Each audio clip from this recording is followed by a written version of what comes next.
तो अब अपने क्वेश्चंस स्टार्ट होंगे 1 to 5 वाले क्वेश्चन थे। चलो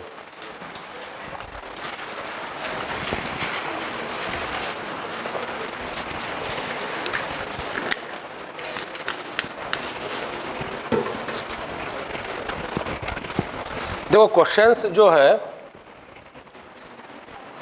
अगर आप लोग प्रॉपर क्वेश्चन सॉल्व मेथड पे ध्यान देंगे तो आपकी क्वेश्चन सॉल्व करने की स्पीड बढ़ेगी। जैसे एक प्रॉब्लम मैंने बहुत स्टूडेंट्स के अंदर देखा, जो शायद आपको भी पता नहीं है आपका मेन प्रॉब्लम क्या है। कोई प्रॉब्लम ये है कि हम क्लास में ध्यान देते, समझ में आता, घर पे आके पढ़ते तो वो चीज़ जो क्लास में अच्छे समझ में आती वो उससे थोड़ा घर पे कम समझ में आता। फिर कुछ दिन बाद जब टेस्ट के लिए पढ़ते तो और दिक्कत जाती, और जब टेस्ट देने जाते क्लास के अंदर तो तब तो बहुत ही दिक्कत जाती। ये मेरा सबका प्रॉब्लम नहीं है, कुछ बच्चों का प्रॉब्लम है। ये बच्चों का परसेंटेज 80% है, ये तकरीबन 80% स्टूडेंट का प्रॉब्लम है। इसका सॉल्यूशन ये है, कोई चैप्टर आप कॉन्क्रीटली नहीं पढ़ते, आपको ये रहता डर कि अपना सिलेबस बाकी आगे पढ़े, और एक चैप्टर जब पढ़ते ना हम तो उसके एक पर्टिकुलर टाइम के बाद सैचुरेटेड स्टेट आ जाती, यानी अपनी खुद की इच्छा नहीं होती उसको और आगे पढ़ने का। अपन जल्दी से कोई नया चैप्टर पढ़ेंगे, बोले नया घड़ी नया राज, बोले फ्रेश लगता हो नया चैप्टर बोलो, तो आप उसको इस तरह से पढ़ो जब कंप्लीट कॉन्क्रीट तरीके से पढ़ेंगे तो फिर ये जो आपकी समस्या हो रही वो आपको दिक्कत नहीं आएगी। जैसे भाई पूरी थ्योरी पढ़ लेना, एक एक बारीक बारीक पॉइंट को छील के देखना एनसीईआरटी बुक में से, जैसे भी आज अपने 2 पॉइंट निकाले बारीक वाले पॉइंट, तो ये पूरा एमसीक्यूज करना, एमसीक्यूज की प्रैक्टिस करना, फिर पूरा घर पे आके शार्प पर्टिकुलर 3-4 घंटे बैठ के रिवीजन करना, फिर एक टेस्ट देना, फिर और उसमें की गलतियां फाइंड करना, फिर और एक बार रिवीजन करना, फिर एक दूसरी टेस्ट देना। तो आपको एक चैप्टर में मिनिमम कितने टेस्ट देना है? 2। अभी 2 टेस्ट तो देने देना है, और एक टेस्ट आप रखेंगे रिवीजन के लिए। इस तरह से पढ़ेंगे सब चैप्टर्स को, तो 600 नंबर बहुत बड़ी बात नहीं नीट के अंदर लाना, मतलब कोई बहुत बड़ा टास्क नहीं, क्योंकि वो एग्जाम तक के आपका कॉन्फिडेंस अपने बढ़ जाएगा। अब अपना ये पहला क्वेश्चन स्टार्ट हो रहा है। एमसीक्यूज में अगर क्लास में समझा के दूंगा तो वो बहुत ज़्यादा आपको ध्यान में रहेगा, इसको सॉल्व कैसे करे थे अपन ने करके। कभी कभी कुछ क्वेश्चन क्या होते हैं कि ऑप्शन देख के एग्जाम में क्लिक करते अपन, जब बोर्ड पे लिए थे इस टाइप के क्वेश्चन देखे तो याद आता। तो इसमें जो पहला क्वेश्चन है, which of the following use in the treatment of cancer, ये लाइक बायोलॉजी टाइप क्वेश्चन है। मैंने सिर्फ क्वेश्चन डालने की इच्छा नहीं थी इसको, पर सिर्फ बताने के लिए कि अपन ने एनसीईआरटी बुक में देखे थे कि सिस्प्लैटिन और टैक्सोल जो है वो क्या के लिए होता है? कैंसर, ये दोनों भी, तो बोथ 1 and 2। और एज़ोडोथायमिडिन क्या के लिए होता है?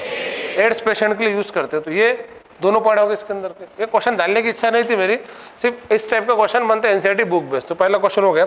उसके बाद सुनो 1 मिनट, ये भी दूसरा क्वेश्चन आपको ऑलरेडी मैंने बताया था। The most abundant element on the earth crust, oxygen. 2 number कौन है? हेलियम। 3 नंबर 2 नंबर हेलियम है क्या? Silicon, aluminium, iron. 2 number silicon है, 3 नंबर एल्यूमिनियम है, 4 नंबर आयरन है। मेटल में 1 नंबर कौन है? एल्यूमिनियम। ये मेटल है, पहले 2 नॉन मेटल है। Most abundant element in the atmosphere कौन है? और most abundant element in the universe कौन है? हाइड्रोजन। तो एक रिकॉल के लिए क्वेश्चन डाला, तो इजी क्वेश्चन है। 2 क्वेश्चन जो इजी थे, कोई मतलब ऐसे डिफिकल्ट लेवल नहीं थी, सिंपल क्वेश्चन थे। इसके बाद तीसरा क्वेश्चन अच्छा है, विच one of the following is not a mixture. देखो कौन मिक्सचर नहीं है, तो प्लास्टर ऑफ पेरिस एक प्योर कंपाउंड है। It is calcium sulphate CaSO4 dot half H2O। तो बेसिकली बच्चे इसको मिक्सचर समझते हैं, but calcium sulphate he plaster of Paris है। बाकी का आयोडाइज टेबल सॉल्ट, तो टेबल सॉल्ट कौन था? NaCl है। आयोडीन रहता है उसका मिक्सचर बन जाएगा। गैसोलीन, ये तो नाम में जो पेट्रोलियम मिक्सचर होता है, इट इज पेट्रोलियम मिक्सचर। उसके बाद में लिक्विफाइड पेट्रोलियम गैस, ये भी डिफरेंट गैसेस का कॉम्बिनेशन होता है। इधर ध्यान दे रहा। तो प्लास्टर ऑफ पेरिस, ये क्वेश्चन थोड़ा अच्छा था, मतलब यहाँ पे कंफ्यूजन आपको हो सकता था। तो अगर एक आधा क्वेश्चन एनसीईआरटी बुक को एकदम लाइन टू लाइन पकड़ के नहीं भी रहे तो मैं मेरे हिसाब से 1-2 क्वेश्चन डालो इसके अंदर। तो प्लास्टर ऑफ पेरिस ये प्योर कंपाउंड है, तो इसके एक्सप्लेनेशन आपको क्या लिखना है? ऑप्शन डी में लिख लो, CaSO4 it is a pure compound, it is not a mixture. ये मिक्सचर नहीं है। बाद में फेमटो मतलब क्या होता है, तो 10⁻⁻15। अब इधर देख लो रे, ये फेमटो में से एक बात याद है, मैंने आपको क्या बताया था, हाँ, फेजी, फेमटो, आर्टो, जेप्टो, योक्टो, और वो उधर MGT, पेजी। MGT से बताया था आपको, मेगा, गीगा, टेरा, याद आएगा आपको, ये 10 के पॉजिटिव पावर और 10 की नेगेटिव पावर। तो उसमें से एक जस्ट पॉइंट लिया अपन ने फेमटो, ऐसे एक पॉइंट टेस्ट के अंदर डाल देंगे, तो इसका आंसर है 10⁻⁻15। चलो नेक्स्ट MCQs के वक्त थोड़ा पहले बोर्ड पे ध्यान दिया करो। अब ये जो है ना, 2 student X and Y report the weight of the same substance as 5.0 and 5.00। सुनिए एक मिनट, respectively which one of the following is, मतलब X और Y का जो वेट है 5 किलो को 5 मतलब ग्राम को 2 तरीके से लिखा गया एक सब्सटेंस का, 5.0, 5.00। Which of the following statement is correct. तो इधर देख लें एक बार, ध्यान में रखना, एक ही नंबर को अगर डिफरेंट तरीके से लिखा जाता है, जैसे अपने लास्ट में 200 को लिखे थे 200, 200.0, 200.00, तो जब सिग्निफिकेंट फिगर की वैल्यू ज़्यादा बनेंगी तो ज़्यादा एक्यूरेसी के साथ बनेंगे। अरे समझ में आ रहा है ये। अब जैसे 5.0, 5.0, 5.00, तो उसका सिग्निफिकेंट फिगर कितना रहेगा, इसका सिग्निफिकेंट फिगर 2 रहेगा, इसका कितना रहेगा 3 रहेगा। तो 2 और 3 में ज़्यादा फिगर कौन सा हो रहा है, 3 आ रहा, क्योंकि इसका Y का है, तो Y is more accurate then X। अब सुनो एक मिनट, जस्ट लिसन, सुनो, ये क्वेश्चन जो आपने अभी तक के पढ़े सिग्निफिकेंट फिगर, उससे थोड़ा हटके है। अरे समझ में आ रहा है ये। तो कभी हटके क्वेश्चन आ जाए रिलेटेड टू स्टडी, तो उसके लिए अपने प्रैक्टिस के लिए क्वेश्चन डालें। अब इसमें ये पूछा गया कि ये 5.0 का सिग्निफिकेंट फिगर कितना है, तो 2 है, इसका कितना है 3 है। इसमें अलग तरीके से पूछ लिया कि ज़्यादा एक्यूरेट क्या रहेगा, तो इसमें एक नया कंसेप्ट क्या बढ़ जाएगा, अगर एक ही नंबर को आप डिफरेंट वे से लिखते हैं तो उसमें जहाँ पे ज़्यादा सिग्निफिकेंट फिगर की पॉसिबिलिटी बनेगी उसकी एक्यूरेसी ज़्यादा रहेंगे। तो लिख लो इसको, वहाँ लिख लो significant figure 2, significant figure 3, more significant figure value more accurate of the same number, of the same number.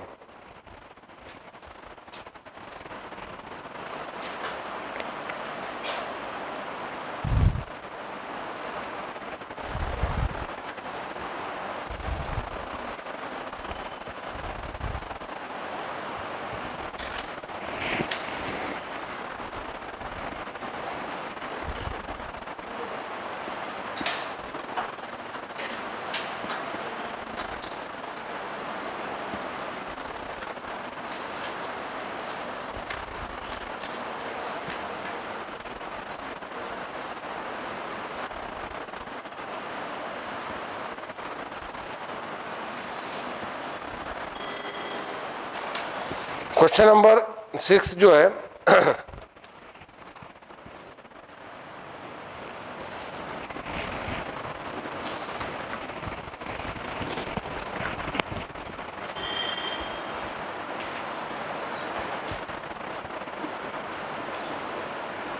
Question number 6, question number 7, पहले 6 देख लो।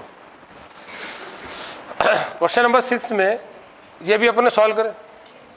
एवोगाड्रो नंबर का सिग्निफिकेंट फिगर कितना है, 4 है। अरे भाई तो समझा के दिया मैंने आपको, इसको लेना ही नहीं है।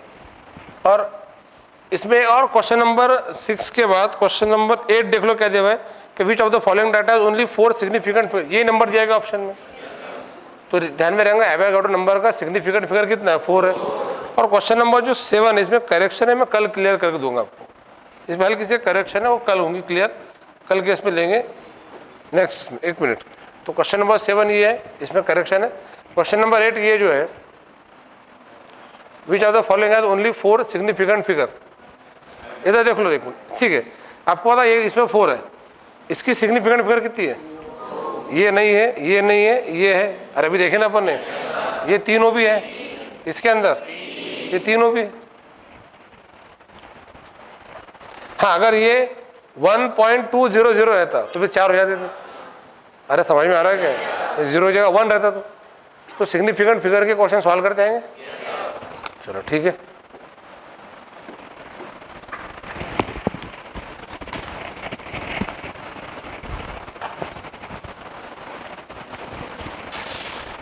अब ये number of significant figure in the pi, क्योंकि पाई की वैल्यू लिख लो पर 22/7 बराबर लिखो ना उसके लिए 3.1428571 डॉट डॉट डॉट 3.14 22/7 बराबर 3.1428571 एंड सो ऑन, इसलिए इसको इन्फिनिट लिया जाता। अरे उतना काम नहीं वैल्यू लिखने का, सिर्फ पाई की जो सिग्निफिकेंट फिगर वैल्यू होती है वो क्या होती है, इनफाइनाइट नंबर होता है। एक बात, नंबर ऑफ सिग्निफिकेंट पर कितने रहेंगे इसके अंदर, ये 2 रहेंगे, तो आप वहां पे लिखो ये 2 रहेंगे, टिक करो इसके ऊपर, ये क्रॉस कर दो, क्योंकि फर्स्ट नॉन जीरो के प्रीसीडिंग जीरो जो रहते वो सिग्निफिकेंट फिगर नहीं रहते। उसके बाद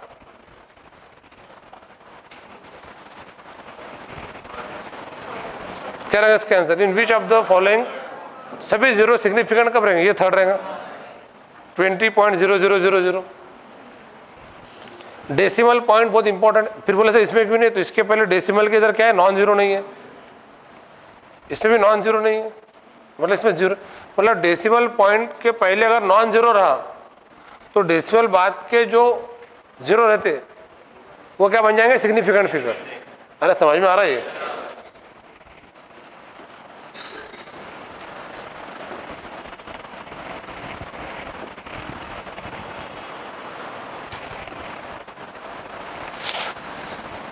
अब ये जो क्वेश्चन अपन ने जस्ट अभी देखे ना, सुने इधर, ये क्वेश्चन नंबर 12, क्वेश्चन नंबर 13, ये प्योरली एनसीईआरटी बुक के क्वेश्चन है, बट ये किस तरीके से पूछा गया।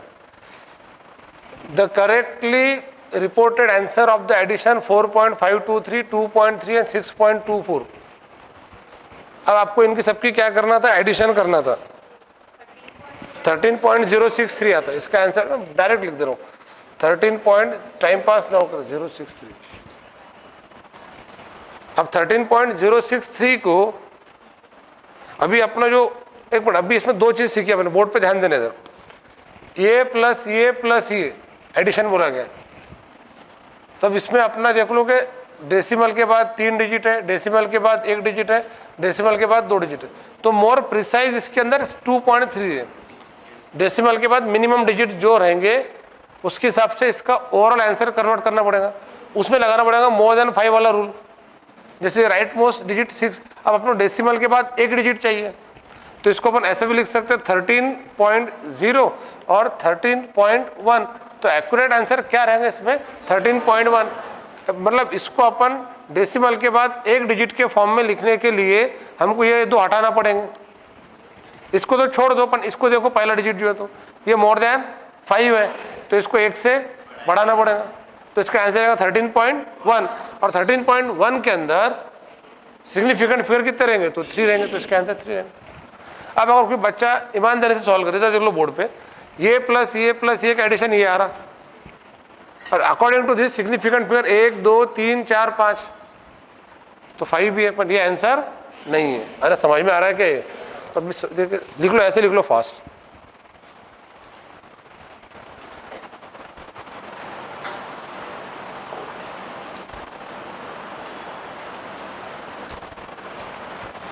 ये एडिशन था, इसके बाद में एक सब्सट्रैक्शन है, डिफरेंस।